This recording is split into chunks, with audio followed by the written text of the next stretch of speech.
ഞാൻ മരിച്ചെന്ന് നിങ്ങൾ അറിഞ്ഞാൽ നിങ്ങളുടെ കയ്യിലുള്ളതിൽ വെച്ച് ഏറ്റവും നല്ല ഫോട്ടോസ് സ്റ്റാറ്റസ് ആക്കണം. ഫോട്ടോയ്ക്ക് താഴെ ആദരാഞ്ജലികൾ എന്ന് ക്യാപ്ഷൻ കൊടുക്കണം. ഇത്രയും നാളും എന്നെ പറ്റി കുറ്റം പറഞ്ഞിരുന്നവരുടെ പല പുകഴ്ത്തലുകളും ഇകഴ്ത്തലുകളും നിങ്ങൾ കേൾക്കും.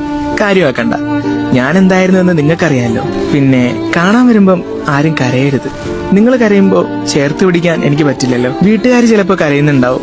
കഴിയുമെങ്കിൽ അവരൊന്ന് ആശ്വസിപ്പിക്കുക. പള്ളിക്കാട് വരെ എനിക്ക് കൂട്ടായിട്ട് വരിക. പിന്നെ അവസാനമായിട്ട് ഒരു പിടി മണ്ണ് എന്റെ മേലേക്ക് ഇട്ടിട്ട് തിരികെ പോവുക.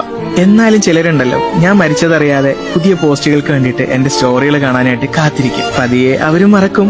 എല്ലാം കുറഞ്ഞ് പേജ് നിശ്ചലവുമാകും. 24 മണിക്കൂറിന് ശേഷം നിങ്ങളുടെ സ്റ്റാറ്റസുകളിൽ നിന്ന് ഞാൻ മാഞ്ഞു പോകും. ഗ്രൂപ്പുകളെല്ലാം ആദരാഞ്ജലികൾ കൊണ്ട് നിറയും. പതിയെ പതിയെ എല്ലാവരും എന്നെ മറക്കും. പിന്നീട് എന്റെ ഈ പേജിൽ പോസ്റ്റുകളൊന്നും വരാതെ ആവും. പേജിന്റെ റീച്ച് പതിയെ പതിയെ കുറഞ്ഞ് അങ്ങ് ഇല്ലാണ്ടാവും. പുതിയ പോസ്റ്റൊന്നും വരാതെ ആകുമ്പോ പലരും അൺഫോളോ ചെയ്തും പോകും. വീട്ടുകാര് 7-ാം ദിവസവും 41-ാം ദിവസവും പ്രാർത്ഥനകൾ നടത്തും. പതിയെ അവരും മറക്കും. പിന്നെ ആണ്ടിലൊരിക്കൽ മാത്രം ഒരു മിസ് യു ക്യാപ്ഷനിൽ ഞാൻ വരും, പോവും. പിന്നെ അതും ഇല്ലാതാവും.